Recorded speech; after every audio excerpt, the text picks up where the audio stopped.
반갑습니다. 자, 수요일은 종목을 올려드리는 날이죠. 그 전에 시황도 좀 간략하게 봐드리고요. 야, 시간 참 빨리 가죠. 정말 빨리 갑니다. 뭐 어쩌고 저쩌고 하다 보면 일주일 쑥 가버리고 지금 뭐 올해도 지금 이제 8월 달이니 자, 뭐 한 넉 달 정도만 있으면 또 올해도 다 가는데 답답합니다. 예, 답답한데 이거는 뭐 저만 답답한 건 아니겠죠. 뭐 시간만 계속 이렇게 흘러가서 자, 시장은 어떻게 보이시나요?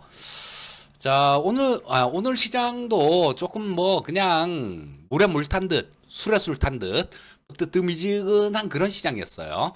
근데 뭐 오늘 보면 시가총액 1위부터 5위까지 다 파란색인데 지수는 강보합 뭐 0.14포인트, 0.14%도 아니고요.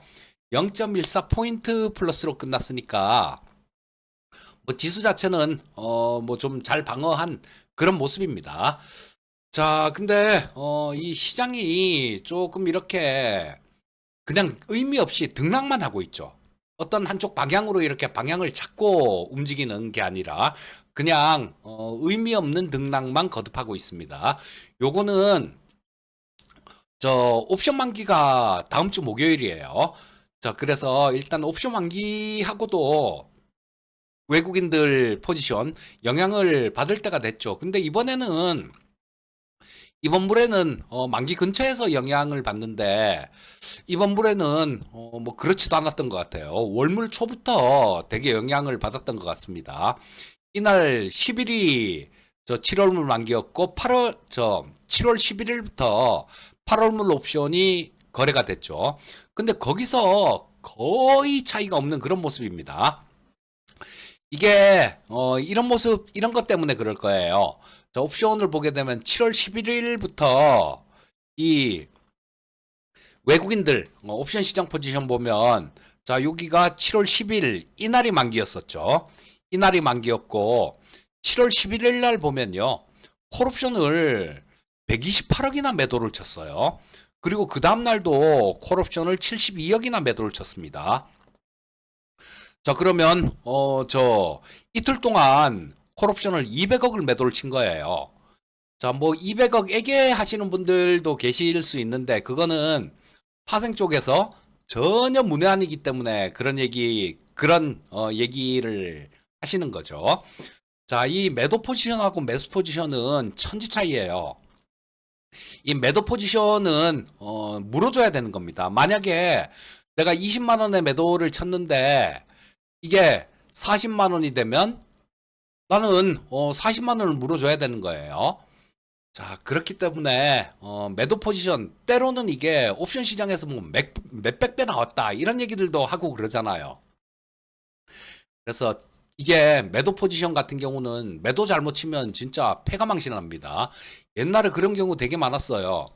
지금은 어디 저 리만 사태 때 없어졌는데 ING 베어링이라는 기업이 있었습니다. 근데 이게 뭐냐 하면요.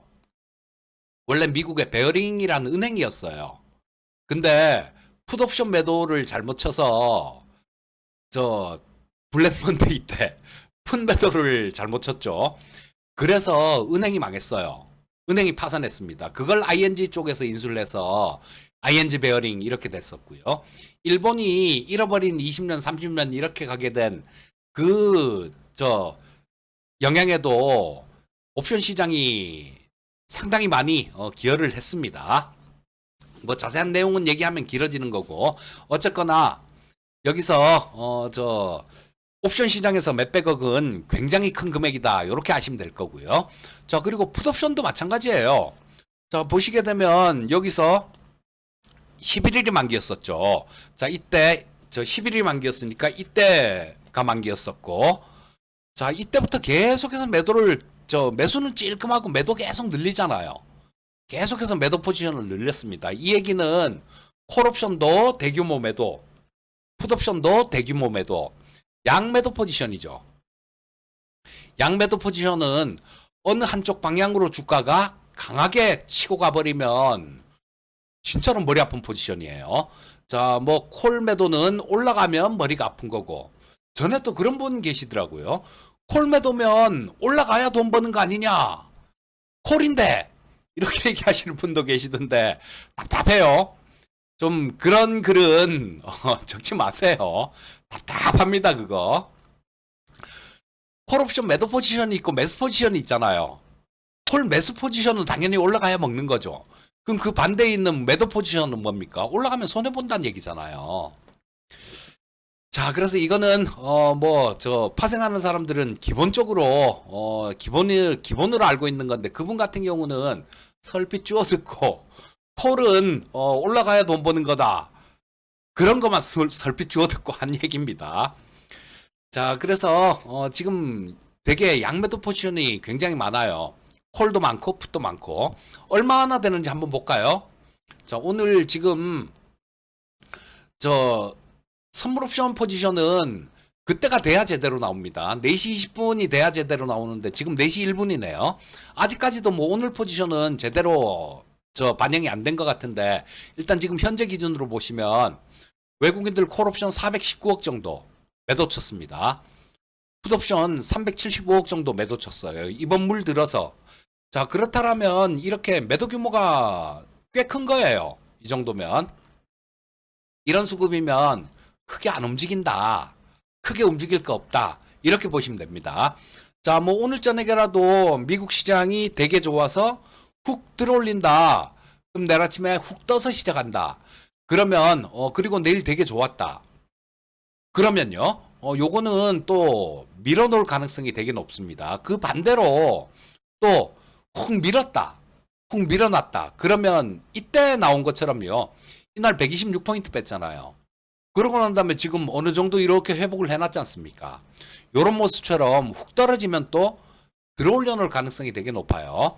자, 물론 이거는 옵션 포지션을 그 변화가 있는지는 좀 장중에 봐야죠. 변동성이 커지면 장중에 봐야 되겠지만, 그 옵션 포지션에 큰 변화가 없다라는 가정하에서 말씀드리는 거예요. 그러니까 뭐 그것만 잘 보면 아마 다음 주 목요일 정도 만기 때까지는 그냥 시장에 대해서는 그렇게 좀 왔다 갔다 한다, 요렇게만 보시면 될 것 같습니다. 자, 종목으로 넘어갈게요. HK노엔이라는 종목을 좀 말씀드릴게요. 자, 주가가 되게 좀 못 움직이는 그런 종목 중에 하나예요. 자, 되게 못 움직이는데, 이게 못 움직이는 이유는 있죠. 뭐냐 하면 지금 경영권 분쟁을 하고 있어요. 근데 이게 어떻게 된 내용이냐면요. 자, 아버지가 아들이 있고 딸이 있고, 자, 요렇게 있는데요. 아들이 좀 똑똑한 것 같아요. 좀 똑똑한 것 같고, 그래서 경영권을 아들한테 이렇게 주려고 주식을 증여를 했습니다.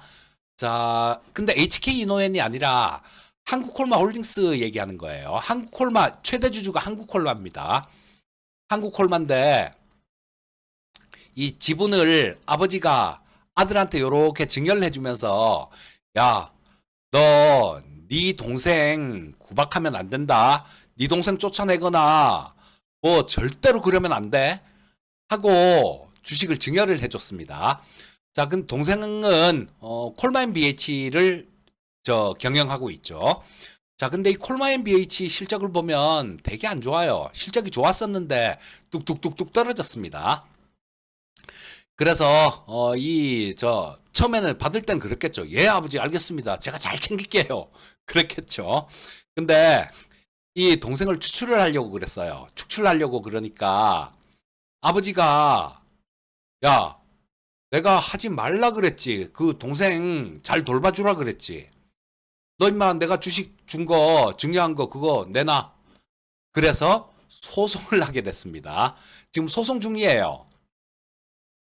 이 주식을 반환 소송을 지금 진행 중입니다. 뭐 약속 안 지켰다 뭐 이런 얘기겠죠. 그래서 동생이 만약에 이걸 받으면, 그쵸, 다시 만약에 돌려받게 되면 동생한테 줄 가능성도 있겠죠. 자, 그럼 되게 어지러워져요. 어지러워지고 이 동생이 또 콜마인 BH를 운영을 잘 했으면 모르겠는데요.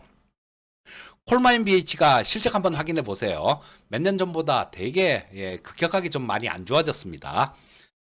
그게 한국 콜마에서 그런 일이 있는데 HK 이노에는 최대 주주가 한국 콜마예요.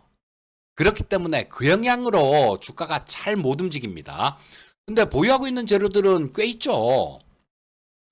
K캡이라는 위장약이요. 역류성 식도염 약인데 요거 작년에 미국 임상 3상을 냈어요. 근데 임상 결과는 상당히 잘 나왔습니다.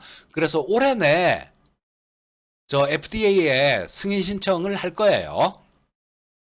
자, 그러면 그리고 내년에 이제 품목 허가를 획득할 예정인데, 자, 이런 재료도 있고요.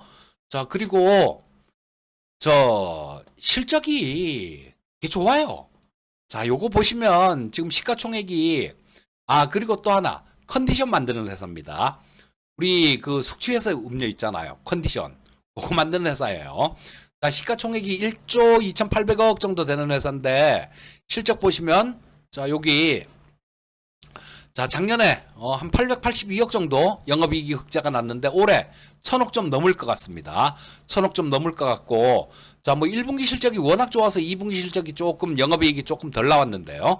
자, 뭐 두 개 합쳐서 보면 전년 동기보다 훨씬 낫죠. 자, 그리고 뭐 하반기로 이렇게 넘어가면서 실적 부분들도 더 좋아질 수 있는 그런 종목입니다. 또 하나 제약바이오 쪽은 지금 파울로 의장이 뒷골이 좀 떳떳할 것 같아요. 뒷골이 땡길 것 같습니다. 왜냐하면 트럼프가 연준에 공사 비용 갖고 뭐 자르네 마네 막 그딴 얘기까지 하면서 연준을 직접 갔었죠. 안전 못 쓰고 파월 옆에 있고 막 그러던데 거기서 되게 강하게 압박을 했는데도 파월은 금리 인하를 안 했고 연준 통화정책회의에서 또 저는 데이터 봐가면서 할 겁니다. 이런 얘기를 했어요. 근데 저 지난주 금요일 날 발표된 고용지표 있잖아요. 완전히 엉망이었잖아요. 고용지표 진짜 엉망이었습니다. 뭐 7만 9천 건 나왔나? 7만 5천 건 나왔나? 그런데 그 전에 지표들은 24만 건씩, 24만 몇천 건씩 이렇게 나왔던 저 신규 고용이 이걸 수정했는데 15,000건, 19,000건 이렇게 수정이 됐어요. 트럼프는 이거 통계 조작했다고 담당 통계국장을 잘랐는데요. 어쨌거나 지표 자체는 정말 안 좋게 나왔습니다. 그러면 이제 파울로 의장이 더 이상 못 버틸 거예요. 자, 뭐 금리 인하를 하는데 일각에서는 0.25가 아니라 0.5일 수 있다. 이런 얘기를 합니다. 그렇기 때문에 물론 이게 경기가 진짜 안 좋아서 경기 침체로 간다라면 특히 지금 우려되는 게 스태그플레이션이죠. 스태그플레이션 상황으로 간다라면 안 될 거예요. 뭘 해도 안 될 겁니다. 그리고 주식이라고 생긴 놈은 어떤 걸 해도 안 될 거예요.